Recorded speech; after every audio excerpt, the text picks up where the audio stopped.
Okay, you guys. So welcome to the Monday evening masterclass. We're going to start out tonight talking a little bit about Ayurveda and three doshas, Vata, Pitta, and Kapha, and the lifestyles that are ideal for each one of those doshas. So a dosha, as you know, is a constitution. The doshas are made up of the elements. And if you're not aware of Ayurveda and how Ayurveda works, you can go on my website and explains a little bit, aspiredelements.com. But what you do want to know is it is a similar medicine to Chinese medicine, that the principles are all based on nature and how nature evolves. So it's the science of nature, and it's all based on the elements. So we are made up of the elements, and the doshas are made up of the elements. So if you are dominant in certain elements in your body, then we typically will say, oh, you're dominant in a Vata dosha or a Pitta dosha or a Kapha dosha. So Vata is made up of ether and air. Pitta is made up of fire, a tiny bit of water, and Kapha is made up of water and earth. So if you're dominant in one of those doshas, you're going to show up in the world a very different way, physically, mentally, emotionally. You're going to approach things differently. You're going to have different types of tendencies, different cravings, different ailments, different ways that the body metabolizes and digests. And it's all based on your constitution that you were born with. But you can also have imbalances, and the imbalances are caused by our diet and our lifestyle. So tonight we're talking about the lifestyle and what's ideal for each one of the doshas. So the Vata dosha, ideal lifestyle. Vata, again, is air and ether. It's aimed at pacifying and balancing the air and the ether elements, because Vata can get scattered and overwhelmed and distracted very easily. It's air, right? You can't contain it. You can't put it in a box. So that is how that person, that individual, basically moves through the world. They're constantly expanding, they're bouncing all over the place. So what Vata needs most is to rest the body and the mind, to avoid excesses such as with events and travel, noise, distractions.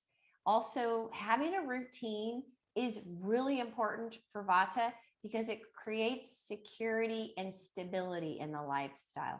So routine, routine, routine. I cannot emphasize that enough. That means you eat your meals at the same time every day. You go to bed at the same time every day. You get up at the same time every day. And the more you can be consistent with that, then your body knows what to expect. You start creating stability in your system. Having a life that includes happiness and joy and contentment is important. So that means that you involve yourself in those types of activities. You don't get yourself wrapped up in drama and anger and sadness and negativity and toxicity. You have to start being aware of what that looks like and really draw yourself towards contentment and joy. Mild exercise is what's best for Vata people. And that means that it's important that you emphasize stability and strength. Vata needs that. And that means that you are going to apply that to how you move through your exercises. And that includes yoga. Pitta, ideal lifestyle. Well, we're looking at pacifying the fire element. So Pitta gets intense. Pitta has too much heat, and they have a tendency towards burnout and anger and agitation. They get frustrated. Pitta needs a cool, pleasing environment. That can include cool breezes. Moonlight is helpful, but they also need diversity because Pitta people are taskmasters. So having diversity in activities for the physical body and the mind is important. They get bored easily. So that's a big deal. Pitta needs to move through the world in a way that is affectionate and loving and friendly. In other words, they're cultivating that type of behavior.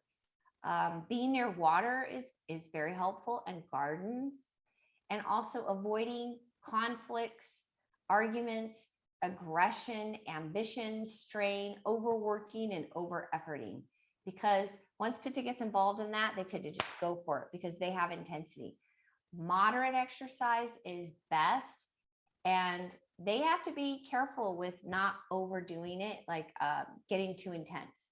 So they have to pay attention to being super competitive. That doesn't serve Pitta. I know it's what they like, but it doesn't serve Pitta. So if you're dealing with a real major Pitta imbalance, you got to consider how you're moving through the world, and that would include being competitive. A Kapha ideal lifestyle, well, we're looking at now pacifying water and earth elements, because Kapha people tend to get stuck and stagnant, blocked. They get sedentary and melancholy, and they become attached. So Kapha needs they need to like do things like wear clothes that are dry and rough, believe it or not. And also that includes in their environment. So a dry environment is ideal for Kapha. So actually living in the mountains, and when it's hot, is a really great place for Kapha to be. They can handle extremes. In fact, extremes are good for Kapha. Having having a lifestyle that's a little more stimulating is important. Kapha people can handle sleeping on the floor. That means like going backpacking. They can handle physical labor. They can handle staying up late. They should never nap and sleep in. They need to avoid cold and damp environments. Kapha does best in hot, dry, sunny, fiery.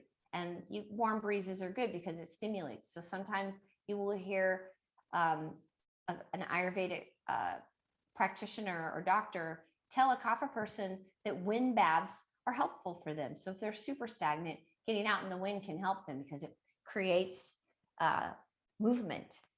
Breaking attachments and habits and giving up the past mentally is a big deal. It helps them. Possessions, also giving those up is helpful. It's important for balancing.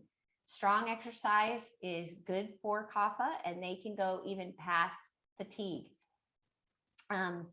Just in general, just so you know, no matter what you have, whether it's your dominant dosha or it's an imbalance of one of these doshas, we in Ayurveda have treatments available and consultation and guidance available to help you bring your dosha back into balance, or if you have an imbalance, to help figure out what it is, how it's showing up for you. And we also have treatments that help with that, and herbs, of course. So if you need support with that, reach out to me. You can also email me, aspiredelements@gmail.com. And we're going to go ahead and get started now with our class. So I'm going to go ahead and put this on stop.